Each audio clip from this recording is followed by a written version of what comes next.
사도신경으로 우리의 신앙을 하나님께 고백하겠습니다. 나는 전능하신 아버지 하나님, 천지의 창조주를 믿습니다. 나는 그의 유일하신 아들, 우리 주 예수 그리스도를 믿습니다.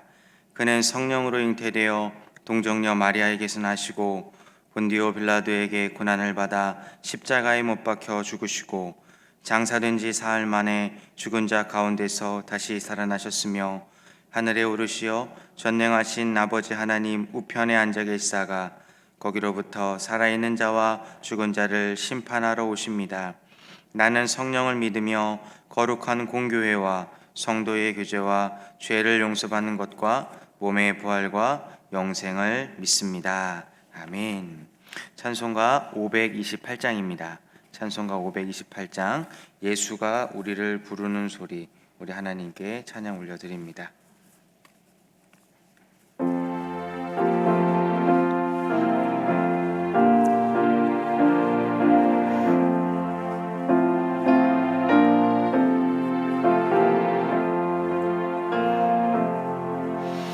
예수가 우리를 부르는 소리 음성 부드러워 문 앞에 나와서 사면을 보며 우리를 기다리네. 오라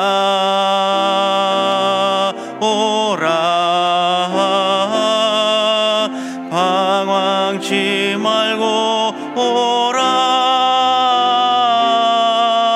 죄 있는 자들아 이리로 오라 주 예수 앞에 오라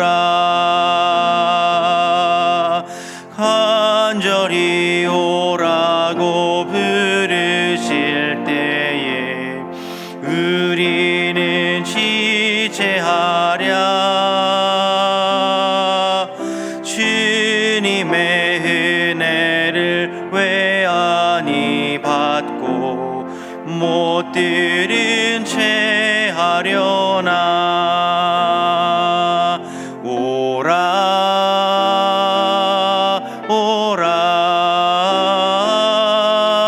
방황치 말고 오라 죄 있는 자들아 이리로 오라 주 예수 앞에 오라. 세월이 살같이 빠르게 지나 쾌락이 끝이 나고 사망의 그늘이 너와 내 앞에 둘리며 가리우네.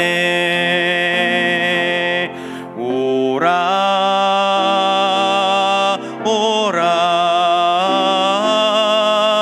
방황치 말고 오라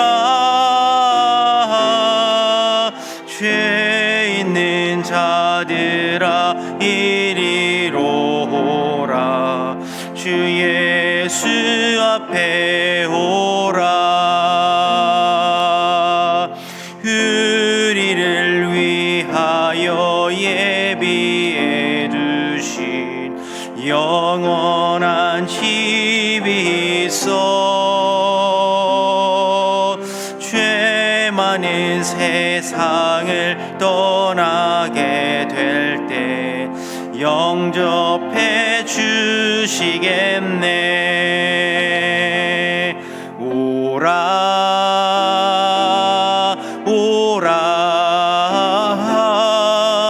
방황치 말고 오라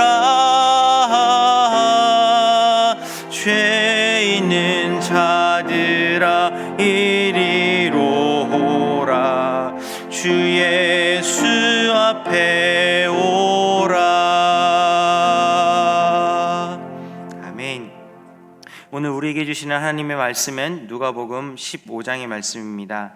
오늘 우리에게 주시는 하나님의 말씀은 누가복음 15장 11절에서 32절까지의 말씀입니다. 누가복음 15장 11절에서 32절까지의 말씀입니다. 저와 여러분이 한 절씩 교독하고 마지막 절을 합독하겠습니다.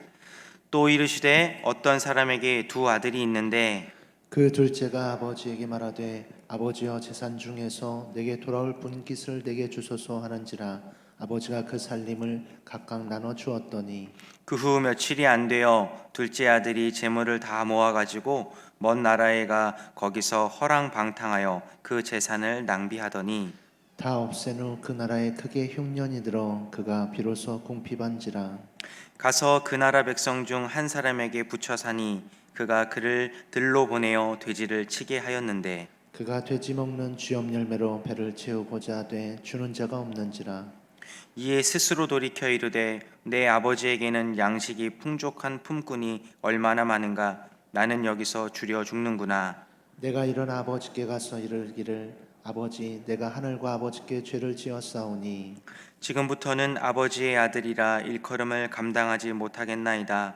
나를 품꾼의 하나로 보소서 하리라 하고 이에 일어나서 아버지께로 돌아가니라 아직도 거리가 먼데 아버지가 그를 보고 측은히 여겨 달려가 목을 안고 입을 맞추니 아들이 이르되 아버지 내가 하늘과 아버지께 죄를 지었사오니 지금부터는 아버지의 아들이라 일컬음을 감당하지 못하겠나이다 하나 아버지는 종들에게 이르되 제일 좋은 옷을 내어다가 입히고 손에 가락지를 끼우고 발에 신을 신기라 그리고 살찐 송아지를 끌어다가 잡으라 우리가 먹고 즐기자.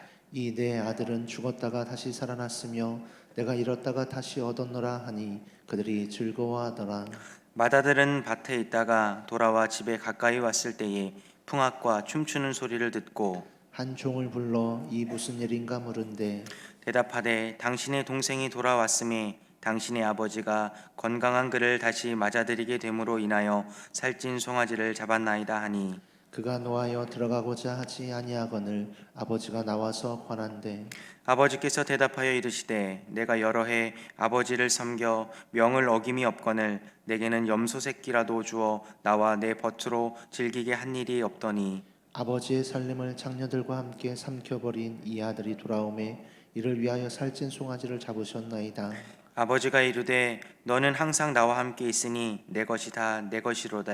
함께 읽습니다.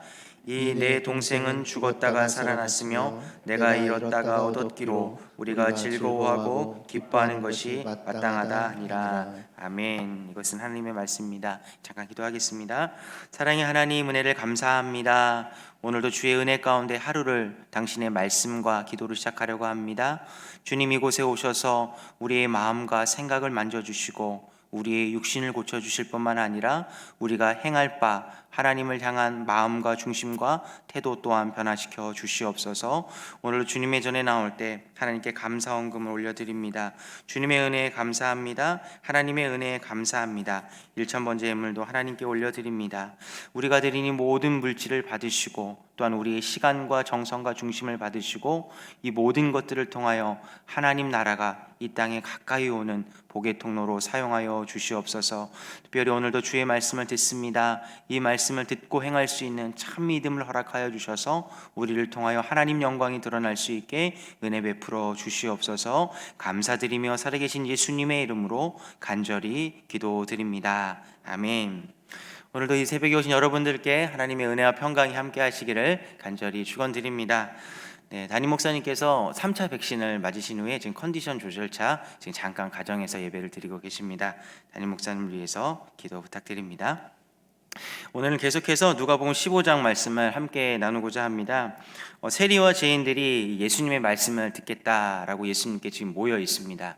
이 세리와 죄인들이 예수님께 무언가를 얻고자 모인 것이 아니라 예수님의 그 말씀을 듣고자 이 자리에 모였다라는 것이죠. 그런데 그 가운데 이 바리새인들과 이 서기관이 있었던 것 같습니다. 그냥 가만히 조용히 하고 있으면 괜찮을 것 같은데 또 자기들끼리 수군수군 거리는 그 내용이 이 15장의 전반부에 나타나 있습니다. 뭐라고 수군거렸냐 하면은 다른 것이 아닙니다. 예수님께서 죄인과 함께 음식을 먹네, 라고 이렇게 수군거립니다. 그 당시 누군가 함께 음식을 먹는다라고 하는 것은요, 그 상대방을 나의 식구, 나의 가정, 나의 동역자, 가족으로 여겼다라는 의미로 해석해 볼 수 있는데요, 아주 중요한 단어입니다. 그리고 이 단어가 오늘 우리가 마지막 절 살펴볼 32절과 좀 연관되어 있으니까 한번 눈여겨보시면 좋을 것 같습니다. 특별히 예수님께서 이 수군거리는 이 바리새인들과 이 서기관들을 향해서 이렇게 또 비유로 말씀하십니다. 뭐라고 말씀하셨냐? 어제 살펴본 것처럼 잃은 양 한 마리를 되찾은 사람에 대한 그 비유, 그리고 잃은 동전 하나를 되찾은 그 사람의 비유를 들어서 이 바리새인과 서기관들에게 다시 한번 가르치고 있는 것이죠. 그리고 오늘 세 번째 비유로 말씀하십니다. 우리가 잘 아는 탕자의 비유라고 우리가 이해를 하고 있는데, 정확한 비유의 명칭은 잃어버렸다가 다시 찾은 아들의 비유입니다. 세 비유의 공통점은 나의 소중한 것을 한번 잃어버렸다가 그것을 되찾았는데, 되찾았을 때 하나님을 믿는 사람들, 예수님을 따르는 사람들, 하나님 나라의 백성들의 태도는 어때야 되는지 예수님께서는 바리새인들과 서기관들에게 콕 집어서 지금 말씀하고 계시는 겁니다. 여러분도 무언가를 잃어버린 적 있으십니까? 무언가를 잃어버렸을 때 좀 기분이 어떠십니까? 뭔가 좀 불안하죠. 그리고 그 무언가 잃어버렸던 것을 되찾았을 때 그 기쁨은 말로 형용할 수 없을 만큼 매우 큰 기쁨입니다. 제가 첫 사역지를 한 시골 교회에서 담당을 하게 되었습니다. 특별히 저희 같은 약간 규모가 있는 교회는 이 부사역자들이 여러 명 계시는데, 그 당시 저는 혼자 풀타임 전도사로 열심히 사역을 하고 있었습니다. 그때 교회에 있는 모든 일들을 제가 감당을 했어요. 관리부터 행정부터 시작해서 여러 가지 일들을 다 감당을 했고, 특별히 제가 제일 힘들었던 것 중에 하나가 무엇이냐면은, 그때 그 교회 1년 경상비가 한 1억 8천만 원 정도가 됐는데, 제가 그 회계 장부를 제가 다 일일이 기록을 하고 마지막 그 사무총회 때 이 회계보고를 내놓아야 되는 그러한 일들도 제가 감당을 했습니다. 이 1년에 한 번 이 연말이 되면 사무총회 때 이 수입과 지출을 다 보고를 해야 되는데, 이때가 제일 힘들었어요. 한 번은 열심히 이제 헌금 내역과 지출 내역을 다 정리를 하는데 한 200만 원 정도가 비는 거예요. 200만 원이면은 꽤 큰 돈 아닙니까? 그래서 하루 이틀 밤 꼬박 새가면서 이제 장부를 다 정리를 했더니, 제가 그 목적 헌금 그 항목을 빠뜨리고 이 셈을 하지 않아 가지고 200만 원 정도의 이 수입이 비었던 겁니다.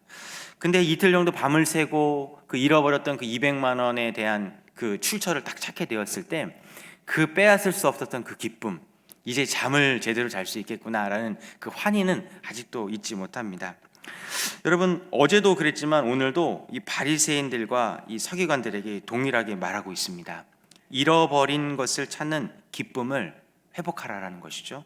그리고 그 기쁨은 죽었던 사람이 다시 살아나는 기쁨과 같은 것이다. 그리고 그 사람을 죄가 있다고 정죄하면 안 된다라는 이 세 가지 큰 틀로 예수님께서 비유로 지금 말씀하고 계십니다. 오늘 본문에 나타난 둘째 아들, 아주 나쁜 놈이죠. 죄인 중에 죄인입니다.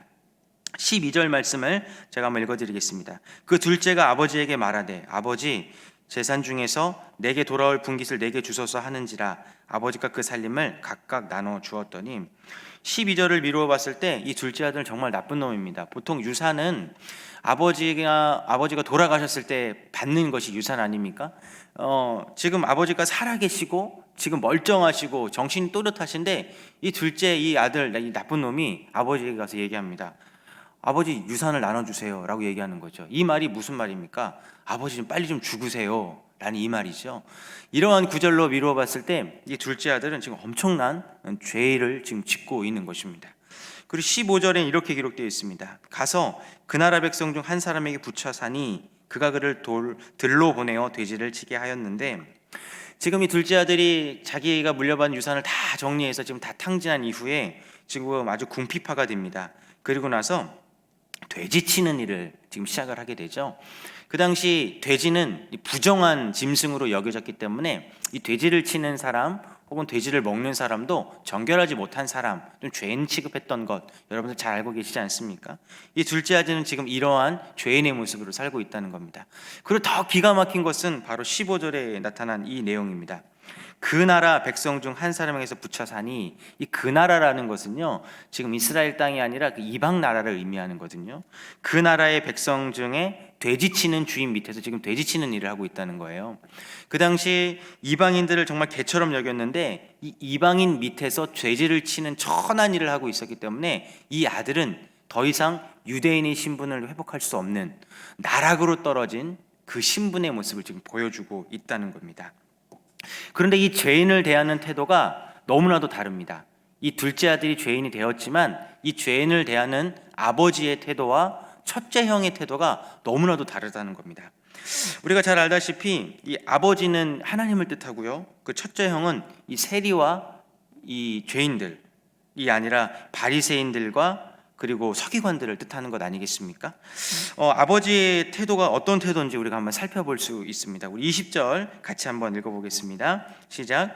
이에 일어나서 아버지께로 돌아가니라. 아직도 거리가 먼데 아버지가 그를 보고 치근히 여겨 달려가 목을 안고 입을 맞추니.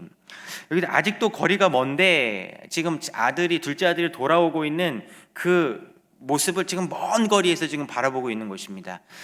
그러니까 지금 동네 초입에서 이 아버지가 항상 이 아들을 기다리고 있었다라는 것을 우리가 살펴볼 수 있다는 거죠. 그리고 그 당시 신분이 높은 사람들은 잘 달리지 않았습니다. 뛰는 것은 천하게 여기기 때문에 그 아들을 보자마자 이 아버지가 어떻게 했습니까? 태도가 이 아들을 보자마자 달려나가고 있다라는 겁니다. 아버지의 태도는 이런 태도입니다. 그리고 22절 말씀 같이 한번 읽어보겠습니다. 아버지는 종들에게 이르되 제일 좋은 옷을 내어다가 입히고 손에 가락지를 끼우고 발에 신을 신기라. 이 아버지는 더 이상 그 아들을 죄인으로 여기지 않는 겁니다.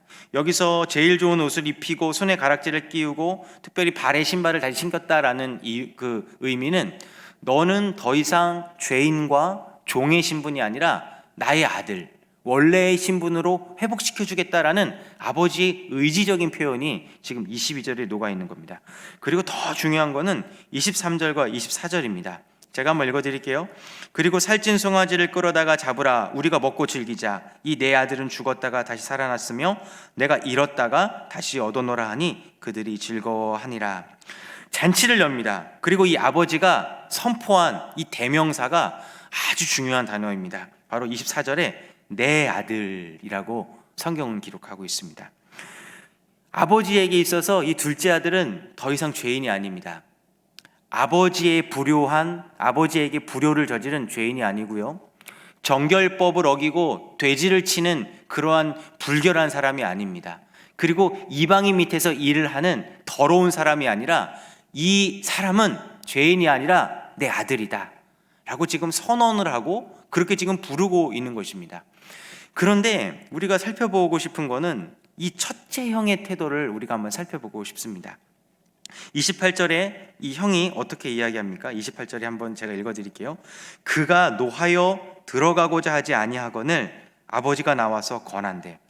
지금 첫째 아들이 열심히 밭일을 하고 들어가다 보니까 지금 집에서 잔치가 열리고 있는 거예요. 근데 종을 불러보니까 죽었던 둘째 아들이 돌아왔다라는 겁니다. 근데 이 첫째 형의 태도가 너무나 놀랍습니다. 둘째 동생이 살아서 돌아왔으면 좀 기뻐야 되는데 지금 표현은 어떻습니까? 화를 냈다는 겁니다. 노하고 있다는 겁니다. 그리고 30절에는 더 아주 충격적인 구절이 기록되어 있는데요. 30절은 이렇게 기록되어 있습니다. 아버지의 살림을 창녀들과 함께 삼켜버린 이 아들이 돌아오매 이를 위하여 살찐 송아지를 잡으셨나이다. 아버지는 죽었다가 돌아온, 죄인이지만 다시 돌아온 이 둘째 아들을 내 아들이라고 이야기를 하는데, 첫째 형은 이 둘째 동생을 향해서 내 동생이라고 얘기해야 되는데 이 아들이라고 죄인 취급을 하고 있다는 것입니다. 여러분, 우리가 여기서 한번 질문을 해볼 것이 있어요. 그게 무엇이냐면, 우리가 상대방을 대하고 있을 때, 내 옆에 있는 사람을 대할 때 우리는 아버지의 태도로 가지고 내 옆에 있는 사람을 대하고 있는가, 아니면 여전히 우리는 바리새인과 서기관과 같이 형의 태도를 가지고 내 상대방을 대하고 있는가, 우리가 요거를 한번 잘 점검해 보시고 한번 적용해 보시면 좋을 것 같습니다. 제가 군대를 일반 육군을 나오지 않고 제가 수원에 있는 수원 구치소에서 군 복무를 했습니다. 구치소에서 복무를 했다 그러면 뭐 집총 거부해서 뭐 여호와 증인 아니냐 이렇게 얘기를 하시는데, 사실은 제가 그 논산에 있는 육군 훈련소에서 이 사격과 그 총검수를 우수한 성적으로 졸업했기 때문에 그 법무부에서 저를 스카우트 해간 거거든요. 믿으시나 마나 사실입니다. 네, 제가 이제 스카우트 당해서 지금 법무부 소속으로 전환 복무가 돼서 이제 구치소, 이 교도소에 막루가 있잖아요. 거기서 총을 쏴야 되니까 그런 곳에 제가 배치가 되어서 이제 군 복무를 시작했습니다. 구치소 처음 입구를 외정문이라고 불러요. 외정문이 처음 들어가는 입구이기도 하지만 가장 마지막에 나오는 문이 바로 이 외정문입니다. 제가 새벽 4시부터 6시 사이에 그 경계 근무를 돌아가면서 그 외정문에서 섰는데, 항상 4시에서 6시쯤 되면은 출소하는 사람들이 있습니다. 그 출소하는 사람들이 있는데, 이 출소자들의 특징이, 공통된 특징이 하나 있어요. 그게 뭐냐면은 문을 딱 열고 나서면은 두리번 사방을 봅니다. 그 이유는 두 가지 이유가 있는 것 같아요. 첫 번째, 오랜 시간 동안 구치소에서 복무하다 보니까 좀 바깥이 신기한 것도 있겠지만 이거는 큰 것 같지가 않고, 이 두 번째 이유가 큽니다. 누군가를 찾는 거예요. 가족이 왔을까? 혹은 친지가 왔을까? 혹은 친구가 왔을까? 찾는 겁니다. 근데 두 부류의 사람으로 극명하게 나눕니다. 첫 번째 사람이 누구냐면은 지인들이 와서 선물을 하나 줍니다. 그 선물이 뭐냐면 두부예요, 두부. 그래서 외정문 앞에서 이 두부를 먹으면서 어머니는 등허리를 치면서 막 우시는 분도 있고, 그 두부를 주면서 아주 축제의 시간을 벌이다가 돌아갑니다. 그럼 그 새벽에 그 두부를 제가 다 치워야 돼요. 그런데 두 번째 부류의 사람이 있습니다. 그 누구냐면은 두리번 그러다가 혼자 가요. 제가 이 모습을 새벽 4시에서 5시 동트기 전의 모습을 참 보면서 만감이 교차하면서 제가 군 생활을 좀 마무리했습니다. 이 첫 번째 사람은 죄를 지었어도 용서해 줄 수 있는 가족이 있는 거예요. 근데 두 번째 사람은 죄를 지었지만 용서해 줄 수 있는 가족이 아무도 없어요. 여전히 죄인의 신분으로 살아갈 수밖에 없는 그러한 비참한 모습으로 살아갈 수밖에 없는 거죠. 오늘 저는 32절의 말씀을 한번 묵상해 봤으면 좋겠습니다. 32절 같이 한번 읽어보겠습니다. 시작. 이 내 동생은 죽었다가 살아났으며 내가 잃었다가 얻었기로 우리가 즐거워하고 기뻐하는 것이 마땅하다 하니라. 아멘. 하나님은, 그리고 우리 아버지는 그 바리새인과 서기관과 같은 또 우리들에게 이렇게 말씀하고 있는 겁니다. 네 옆에 있는 사람이 죄인이 아니라는 거죠. 네 옆에 있는 사람이 너와 관계는 있었지만 지금 죄를 져서 단절된 이 아들이 아니라는 겁니다. 지금 네 옆에 있는 사람이 누구라는 거죠? 죄를 지었지만 돌아온 네 동생이라는 거예요. 네 식구라는 겁니다. 네 가족이라는 겁니다. 지금 이 아버지께서 이렇게 말씀합니다. 이 네 동생이 죽었다가 살아났고 잃었다가 얻었기 때문에 우리가 즐거워하는 것이 마땅하지 않냐라고 이야기하면서 오늘 비유를 마무리하고 있습니다. 지난 여름 그 유치부, 유년부, 초등부 저희 부서에서 이 코로나로 인해서 지금 한 번도 시도해 보지 못했던 여름 성경학교를 진행했습니다. 그 전라도 지역에 있는 그 성지 순례를 가정별로 이렇게 진행하는 그 일들을 감당을 했습니다. 근데 저희 사역자들이 이 계획을 짜면서 마음 한켠에 좀 무거운 것이 있어요. 그것이 뭐냐면은 우리 한부모 가정 아이들도 있고 조부모 가정 아이들도 있고 그리고 부모가 교회 안 다니는 아이들이 있다는 겁니다. 근데 이 아이들도 좀 가정이 있으면은 함께 가서 성경학교를 진행해야 될 텐데 이 아이들이 여건이 안 되는 거예요. 그래서 저희 세 부서에서 좀 열심히 좀 도울 수 있는 아이들을 찾았습니다. 근데 저희 유년부 같은 경우는 한 아이가 있더라고요. 이 아이도 한부모 밑에서 지금 자라고 있었고, 특별히 좀 형편이 녹록하지 못해서 지금 차가 없어서 지금 전라도, 신안, 영광 이쪽으로 도저히 이동할 수 없는 그런 가정이었습니다. 어떻게 할지 고민을 하다가 두 선생님 가정에서 헌신을 해주셨어요. 두 선생님 가정에서 스타렉스도 준비해 주시고 그리고 간식도 준비해 주시고, 특별히 가까운 서천 지역에 갔다 오면 되는데 좀 멀리 있는 그 영광 쪽에 좀 가셔서 이 한부모 가정 아이와 그 어머님을 아주 극진하게 섬기고 그리고 성경학교를 잘 진행하고 오셨습니다. 그때 이 아이가 지금 코로나 기간 때문에 잘 나오지 못하는, 어떻게 보면은 그 장결자로 좀 분류되어 있는 아이였거든요. 그런데 그 가정이 좀 감동을 받은 것 같아요. 이렇게 극진한 대접을 처음 받아본 거겠죠. 그 이후로 이 아이와 이 어머니께서 이제 교회에 열심히 정착하시고 신앙생활을 잘하고 계십니다. 그때 제가 이런 생각을 했어요. 왜 선생님들이 이렇게까지 헌신을 하실까? 어떻게 보면 남인데, 어떻게 보면은 지금 잘 나오는 아이들만 챙겨도 더 일손이 부족한데 이렇게 좀 장결제 아이들까지 챙기는 것이 이분들에게는 힘들지 않을까라는 생각을 제가 한 적이 있습니다. 그런데 이 선생님들에게는 이런 마음이 있었던 거죠. 그 아이와 그 가정이 남이 아니라는 거예요. 그리고 죄인이 아니라는 겁니다. 그 아이와 가정은 이 아들이 아니라, 남이 아니라 바로 누구입니까? 바로 네 동생이고 가족이고 식구라는 마음이 있었기 때문에 이 일들을 넉넉히 감당할 수 있었죠. 여전히 우리 주변에 가족으로, 내 동생으로 받아들이기 힘든 사람이 있죠. 저도 그런 사람이 있어요. 많이 있어요. 근데 제가 이 말씀을 묵상하면서 오늘 적용을 한번 같이 해보려고 합니다. 그 사람을 한번 찾아가 보셔서 잃은 가족을 한번 찾아보는 오늘 하루가 되셨으면 좋겠습니다. 여전히 용서하지 못하고 죄인이라고 정죄하는 그런 사람들이 있죠. 그런 분들에게 찾아가셔서 너는 더 이상 남이 아니고, 너는 이 아들이 아니고, 너는 여전히 내 동생이었어, 내 가족이었어 라고 한번 고백해 보시고 손을 내밀어 보시는 그런 하루가 되어 주시기를 주님의 이름으로 부탁드리겠습니다. 기도하겠습니다.